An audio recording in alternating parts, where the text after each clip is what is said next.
નમસ્કાર મિત્રો, સ્વાગત છે તમારું પીપી તલાની YouTube ચેનલ પર. મિત્રો, આપણે આગળના લેક્ચરમાં મહત્તમ ઊંચાઈ માટે લાગતો સમય, કુલ ઉડ્ડયન સમય અને મહત્તમ ઊંચાઈનું સૂત્ર મેળવી લીધું છે. મિત્રો, હવે પ્રક્ષેપ ગતિમાં આપણે એક સૂત્ર બાકી રહ્યું છે તે છે અવધિનું સૂત્ર. બરાબર છે મિત્રો? કે તે છે અવધિનું સૂત્ર. તો આપણે અવધિને થોડીક સમજી લઈએ કે અવધિ છે શું. આ કોઈ પદાર્થ છે તે આ રીતના ગતિ કરે છે. બરાબર છે મિત્રો? હવે પદાર્થ ગતિ કરે છે, અવધિને ઇંગ્લિશમાં રેન્જ કહે છે. પદાર્થ ગતિ કરે છે તો આ જે અંતર તે કાપશે તેને શું કહેવાય? તો કે તેનો ગતિ કરતો હોય છે. બરાબર છે મિત્રો? અહીં તેની મહત્તમ ઊંચાઈ, અહીં તેની મહત્તમ ઊંચાઈ છે. વેગ 0 છે એટલે બરાબર છે મિત્રો? અને જ્યાં જમીનમાં અંતર કપે ને તેનો અવધિ. આપણે કોઈ બોલને ફેંકીએ તો તે જમીનમાં જેટલું અંતર કપાય ને જે ત્યાં પડે તે બિંદુથી જ્યાંથી ફેંકો હોય તે બિંદુ વચ્ચેના અંતરને અવધિ કહે છે. તો આ અવધિ એટલે રેન્જના આ પરથી અવધિને આ સંકેત વડે દર્શાવે છે. બરાબર છે મિત્રો? તો આ અવધિ એટલે કુલ જે અંતર x અક્ષમાં કપાય તે. તો હવે આપણે અવધિના સૂત્રની સાબિતી ઉપર જઈએ. બરાબર છે મિત્રો?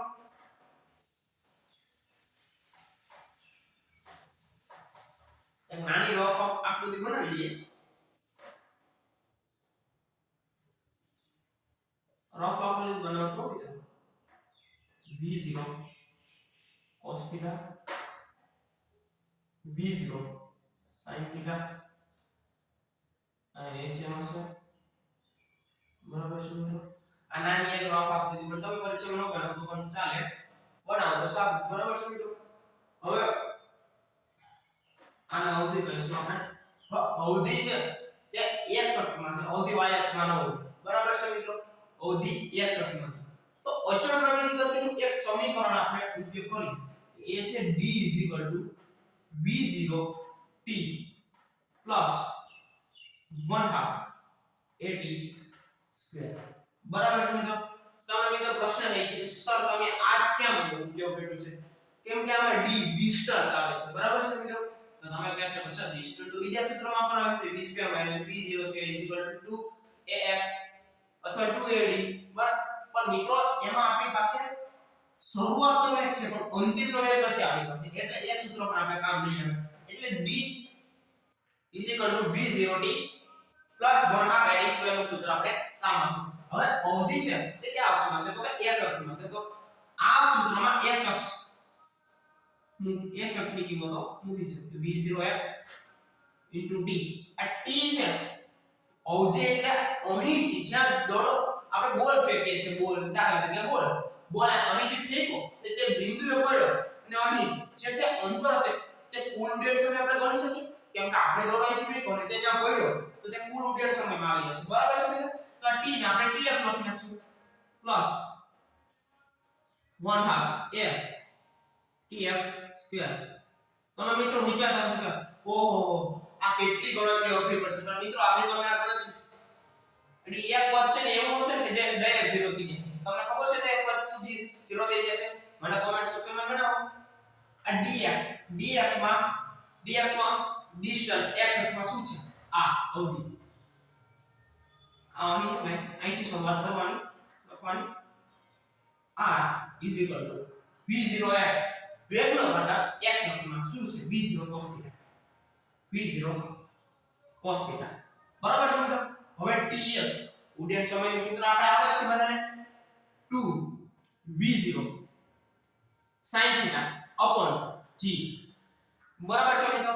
1/2 plus 1/2 અહીંયા x અક્ષ ભૂલીએ તો પ્રવેગનો ઘટક x અક્ષમાં. મિત્રો પ્રવેગ તો x અક્ષમાં અચળ રહે છે. બરાબર છે મિત્રો? x અક્ષમાં પ્રવેગ અચળ રહે છે.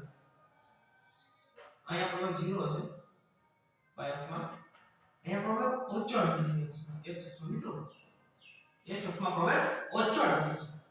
તો પ્રવેગનું સૂત્ર શું છે? કે વેગમાં થતા ફેરફારના છેદમાં સમય. તો અહીં તો વેગમાં કોઈ ફેરફાર જ નથી થતો. તો મિત્રો પ્રવેગ શું હશે? 0. હવે tf છે અહીંયા કેમ હતું પણ જરૂર જ નથી મેં તમને કીધું હતું ને કે ગણતરી સાવ સહેલી થઈ જશે અહીંયા એક જ 0 થઈ જશે થઈ ગયું 0 બરાબર છે મિત્રો r v0 cos θ into 2b0 sin θ upon g into plus 0 હવે આમાં સાદો તો આપીશું આપણે અંદર ગુણાકાર કરીએ બરાબર છે મિત્રો v0 સ્ક્વેર આપણે 2 ને હમણાં ગણતા નથી મિત્રો તેનો કઈ કારણ છે હું તમને પછી કહું ને આ v0 ને v0 સ્ક્વેર બરાબર હવે આ 2 છે તેને અહીં લઈ લઈએ કેમ કે ગુણાકારનો ક્રમનો નિયમ જળવાય છે તો sin θ into cos θ upon g મિત્રો આ સૂત્ર તમને જોયું એવું લાગે છે તમને કે આ સૂત્ર અહીંયા જોયું છે તમે હા મિત્રો આ સૂત્ર છે sin 2θ is equal to 2 sin θ cos θ sin 2θ ની આ કિંમત છે તો હવે મિત્રો એ તમે ત્રિકોણમિતિમાં શીખીશું બરાબર છે મિત્રો આની જગ્યાએ શું હું sin 2θ લખી શકું બરાબર છે મિત્રો તો r is equal to v0 square into આની જગ્યાએ sin 2θ by g મિત્રો આપણો અવધિનું સૂત્ર આવ્યું બરાબર છે મિત્રો આપણો અવધિનું સૂત્ર છે મિત્રો તમે આ સાબિતી ખૂબ ઇમ્પોર્ટન્ટ છે તમે એકવાર જોઈ લ્યો સ્ક્રીનશોટ પાડો તો પાડી લ્યો હું સાઈડમાં થાવ છું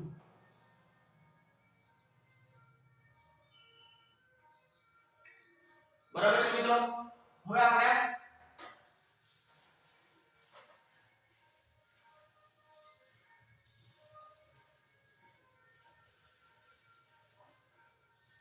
મિત્રો હવે આપણે મહત્તમ અવધિનું સૂત્ર શું મહત્તમ અવધિ તો મિત્રો મેં તમને આગળના લેક્ચરમાં વાત તો કરી હતી કે મહત્તમ અવધિ 45 ડિગ્રીના ખૂણે પડે તમે કોઈ બોલને આ રીતના ઉપર ફેંકશો તો તમારા માથા પર ડાયરેક્ટ આવશે તમે તે બોલને આ રીતના ફેંકી દેશો તો ત્યાં જ આવશે પણ તમે તેને આમ 45 ડિગ્રીના ખૂણામાં તે તો મહત્તમ અંતર આપશે બરાબર છે મિત્રો અહીં આપણે જોઈએ એક નવ આકૃતિમાં એક બોલ છે બરાબર છે મિત્રો આ રીતના પક્ષ અંતર ઓછું છે આ રીતના પણ તે ઓછું અંતર આપશે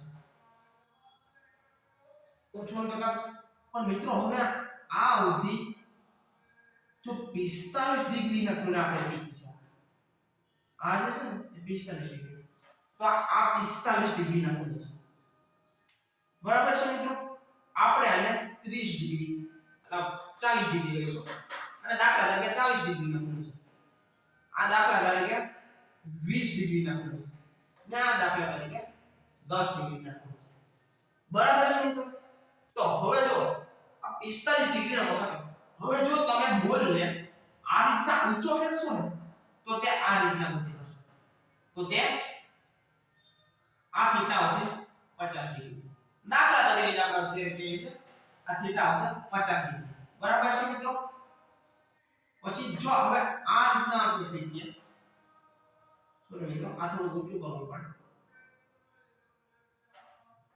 આ થોડું આપણે તો આ રીતના આપણે ફેંકીએ દડો આ રીતના ગતિ ન કરતે પણ આપણે પાસે સ્કેલ નથી એટલે આપણે તે રીતે ન કરી શકીએ પછી તે આ રીતના પાછો ગતિ કરે તેને તે અહીં આવે ને જો મિત્રો તે મહત્તમ ઊંચાઈ અંતર આપશે ને તો તે ફરી પાછો આવશે આપણા ઉપર છે બરાબર છે મિત્રો આ એક રફ આપણે તો જે મહત્તમ ઊંચાઈ મહત્તમ અંતર છે તે 45 ડિગ્રીના ખૂણે હોય તો તમે જ્યારે મેચ રમવા જાવ મિત્રો બરાબર છે મિત્રો તો તમે ત્યારે એવું કરજો કે જો તમારે રન વધારે કરવો હોય ને દડાને બહુ છેટો મોકલવો હોય ને તો તમે 45 ડિગ્રી મારવાનો ટ્રાય કરજો દડો બહુ છેટો જો તમે આ રીતના મારશો તો તે 45 ડિગ્રી કરતા મોટો હોવો તો ત્યાં ને ત્યાં એને કેચ ચડી જશે તમે આઉટ થઈ જશો બરાબર છે મિત્રો તો હવે આપણે મહત્તમ અવધિનું સૂત્ર શું છે તો કે r v0 square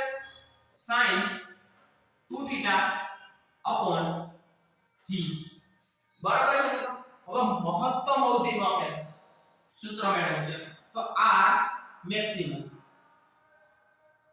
r max v0 square હવે sin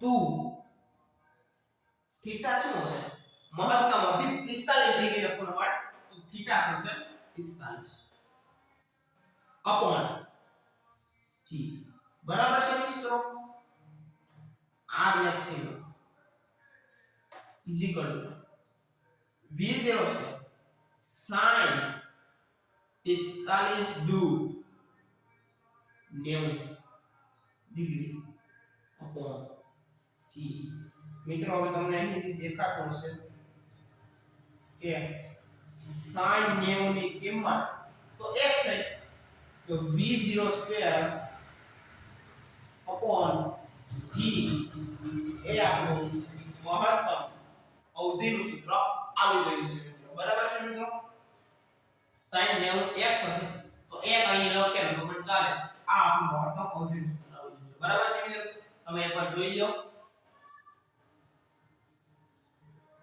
બરાબર છે મિત્રો હવે આપણે પ્રક્ષેપ ગતિના બધા સમીકરણો મેળવી લીધા છે તો હવે તમે તે સમીકરણો પરથી સ્વાધ્યાયમાં બે ત્રણ દાખલા છે ઉદાહરણના ત્રણ દાખલા છે તે તમે કરજો ટ્રાય કરજો તમારી રીતના જો ન થાય તો મને કોમેન્ટ સેક્શનમાં જણાવજો હું તેનો વિડિયો લઈને આવી જઈશ તમને શીખવાડવા માટે તો મિત્રો આજનો લેક્ચર આપણે અહીં સુધી જ રાખીશું અને આપણે આ ત્રણ લેક્ચરમાં સંપૂર્ણ પ્રક્ષેપ ગતિ